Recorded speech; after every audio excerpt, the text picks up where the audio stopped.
Your HOA can meet privately to talk about certain sensitive issues, but it can't go behind closed doors, make major decisions involving your neighborhood and your money, and then expect homeowners to simply live with it. At least that's what a recent Arizona court decision made pretty damn clear. Today, we're breaking down what happened, what your HOA is still allowed to discuss privately, and why Arizona continues to put more limits on HOA power. You're listening to the Houses and Spouses podcast with Ryan Hamilton. Ryan Hamilton is a real estate agent with Good Oak Real Estate and the heart behind the I Do Guru, helping people build strong foundations, both in their homes and in their marriages. Let's get into it. Welcome back to the Houses and Spouses podcast with Ryan Hamilton. I, of course, Ryan Hamilton, local real estate agent here in the Phoenix and Tucson areas and wedding officiant with the I Do Guru. And we're going to talk HOA laws today. Don't click skip yet. It's going to be a good one. But before we talk about some recent HOA laws here in Arizona that have been in the news, we got to start off with the dad joke. You know how we do it. So I'm just wondering if you've heard the news lately that they've decided, they being the powers that be, have come out and said that they're not going to make 12-inch rulers any longer than the 12-inch. Okay. All right. Let's go. We're going to get into it. First of all, I want to give a shout out to Patrick McQueen with Medalist Legal. Patrick recently wrote about an Arizona Court of Appeals decision involving HOA meetings, and he's the one who actually brought this case to my attention. I get his monthly, or I don't know how often he sends it out, but his e-report that goes out, and he sends messages about, real estate news and laws and that sort of thing. He's an attorney that specializes in real estate. I'll be sure to tag Patrick when I share this episode because he understands this stuff, the actual legal details of this at a much, much deeper level than I do. So I'm going to give you today the homeowner and the realtor version of what's going on. So first, important clarification.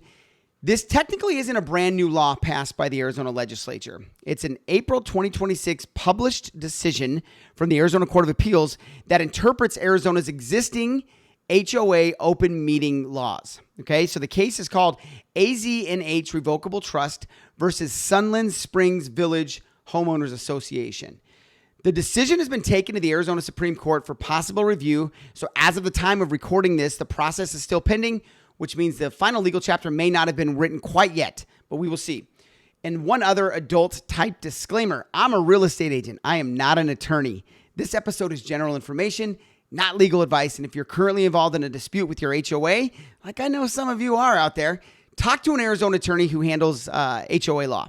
Now that we've gotten that out of the way and I'm protected, hopefully, here's what we got. Sunland Spring Village, their HOA held closed board meetings that homeowners generally weren't allowed to attend. The association would notify the homeowners about the meetings, but instead of providing any meaningful information about what would be discussed, the agenda would essentially cite the section of Arizona law that allows an HOA board to enter into a closed session. In other words, the homeowners were being told, we're having a private meeting because the law says we can, and we're allowed to have a private meeting. The problem was the board wasn't only discussing private or confidential matters during those meetings. It was also voting and taking formal action. And we're not talking about just verifying the color of your planters on the outside of your house or, the paint swatches that you can use on your house or the clubhouse there. Benny, stop pushing my desk, Benny.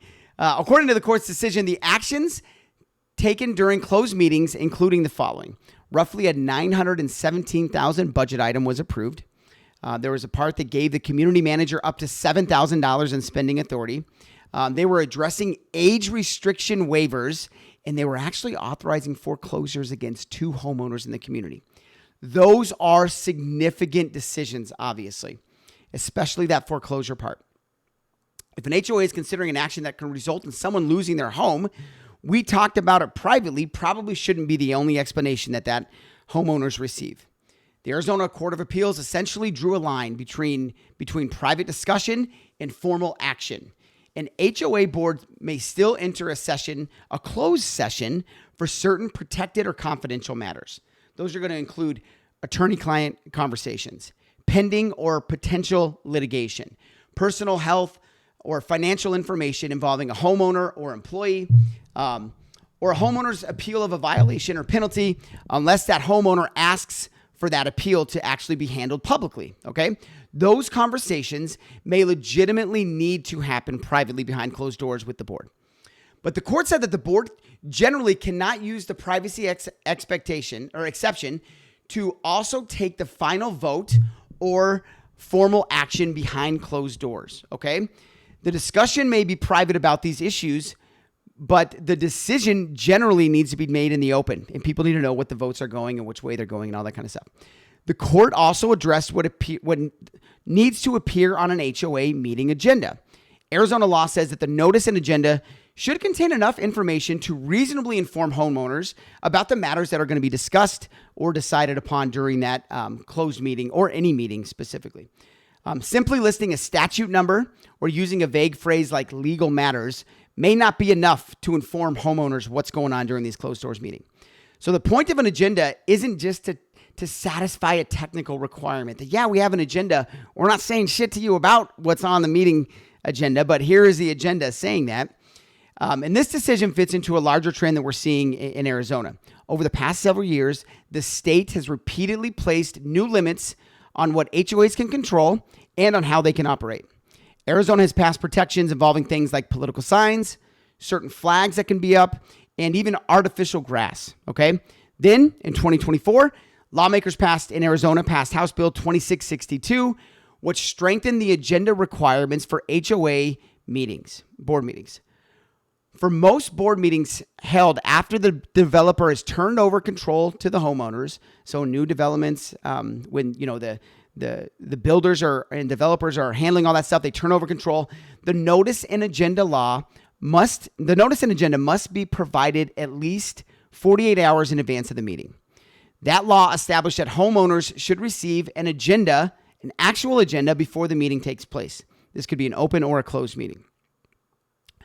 The newer court decision from the Court of Appeals takes another step by saying the agenda needs to include meaningful information, not just vague language or legal boilerplate jargon, right?